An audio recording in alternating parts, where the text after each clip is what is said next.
Let's look at the life of an average person with disability living in his home. The moment he has to come out, even within home, how many homes are accessible? How many homes have accessible toilets? How many homes have are on ground floor? Or if they are on upper floor, are they connected with a lift? Or if there are stairs, are there handrails on both sides? Definitely any building which is beyond the ground floor will become inaccessible to wheelchair users if it does not have a lift. So the government guidelines earlier that up to 3 floors the lifts may not be needed, but the newer guidelines, the current guidelines indicates and mandate that any building or any public building would need to be accessible, whether it is 2 floors or 3 floors. Irrespective of number of floors, every public place and public building need to be accessible. So from this perspective, the moment the person comes out of the home, are there walkable sidewalks? Can the wheelchair ply on it? Are they continuous or there are barriers? Are there curb ramps available at each intersection? Are there appropriate street crossings where there are request crossings so that people can cross at grade? So these are everyday challenges that people face. Can they access a park, or there are revolving gate where the wheelchair gets stuck? Or are there other public facilities? For instance, if I want to go and do a morning jog or go to a gymnasium, are the gymnasiums accessible? See, these all are public places. When I want to visit a doctor, or I want to undertake a lab test, are the labs accessible? People going for ultrasound, holding the bladder full and finding inaccessible washrooms. I mean, imagine their condition. And I think there are so many people who are on dialysis. Imagine their conditions because our hospitals lack accessibility to some extent.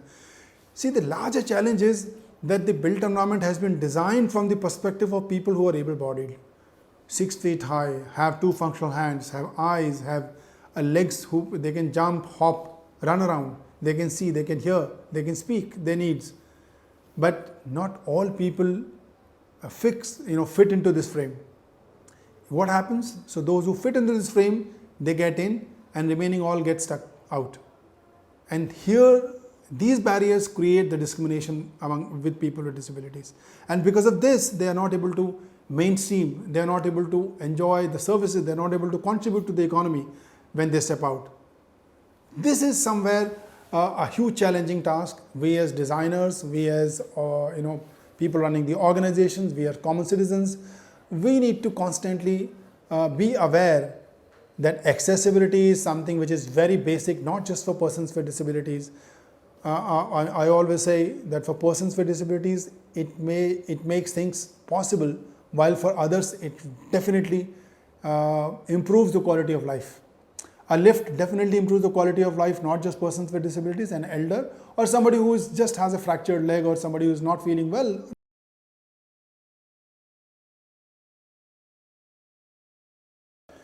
So accessibility for whom? Is it for persons with disabilities? Or is it for everybody else? Or for all of us? When we look around, we don't find many persons with disabilities in the public places. Look at the rescue shelters, look at the buses, look at parks, look at stadiums or cinema halls. Do we find sufficient number? Precisely the question. They are not seen there because the places are inaccessible. It's not that a person with disability doesn't want to go and watch a movie, or doesn't want to, is not very health conscious, or doesn't want to visit a park. The precise reason is that many of these places were not built according to needs or keeping the accessibility in mind.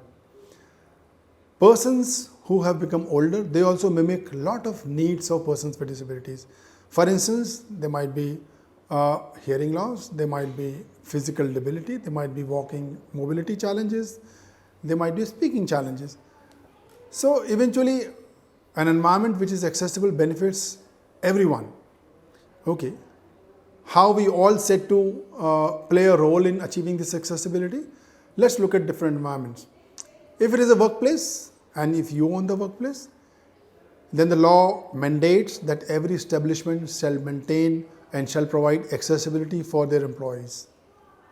Similarly, if it's a public place, the law mandates that every public place, public building shall be accessible, irrespective of the fact whether the building is privately owned or owned by the government.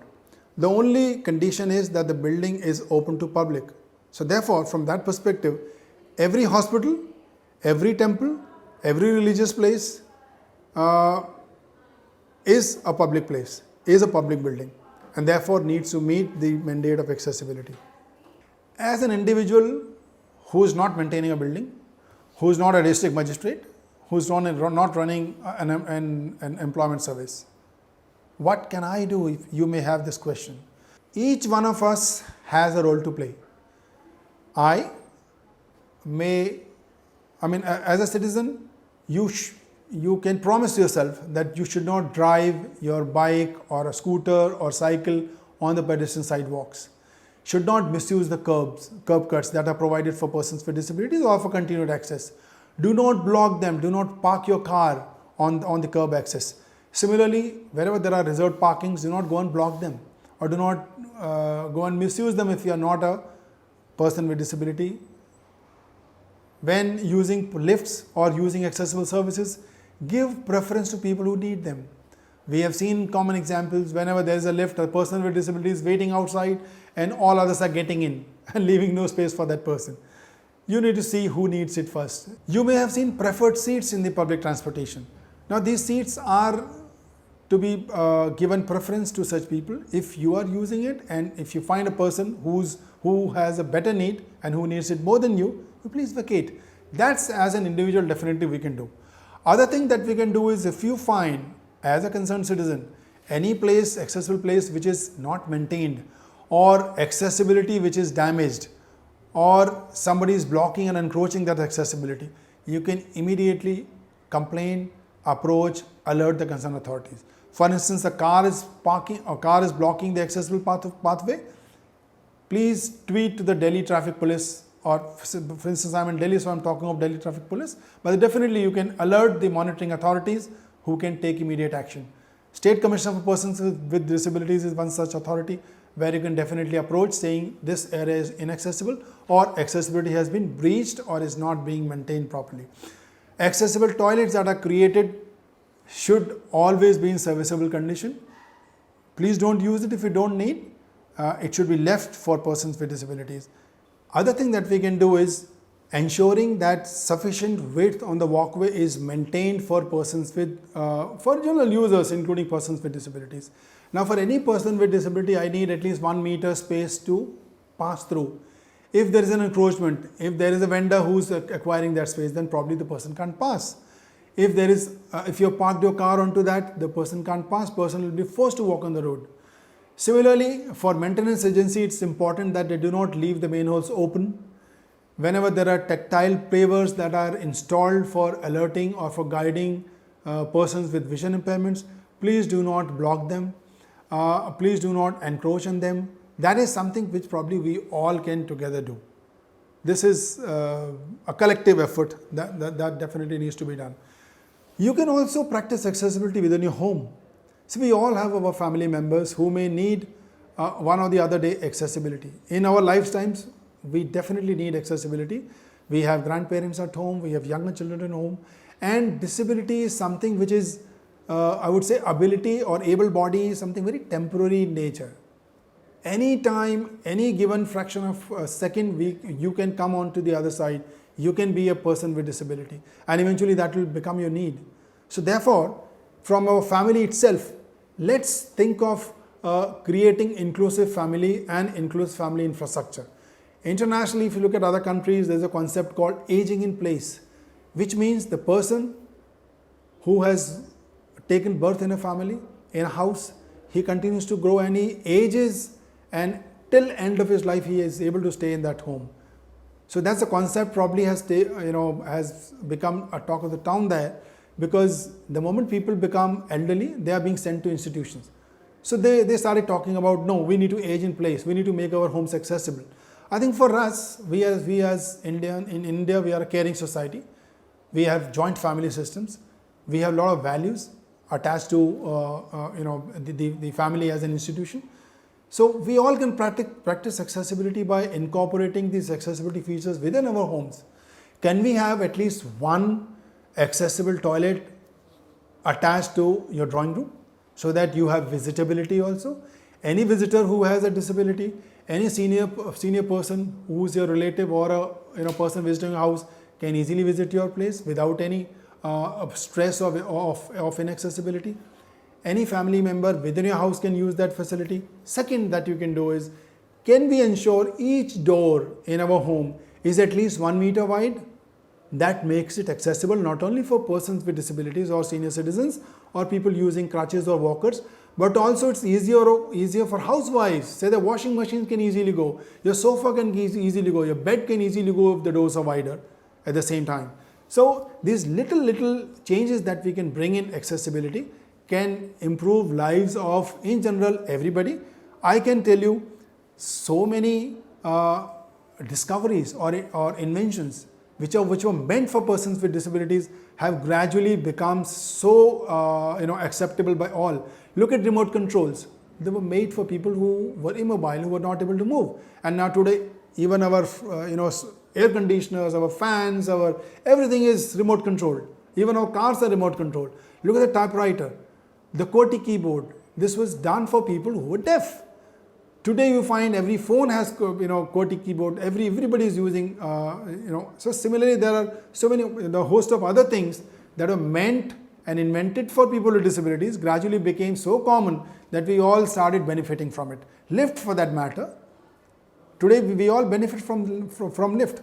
So accessibility actually brings in a quality of life.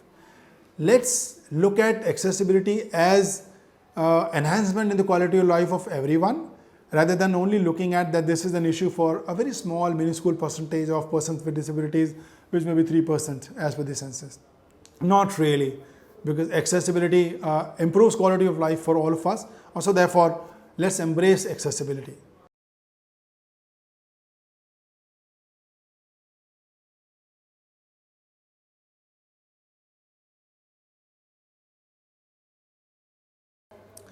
So there is a major focus on accessibility in the Rights of Persons with Disabilities Act 2016. The Act is focusing not just on physical accessibility, but also accessibility of ICT, accessibility of transportation, and in general, it also talks about the time limitations within which accessibility need to be provided by various service providers or owners of the built environment.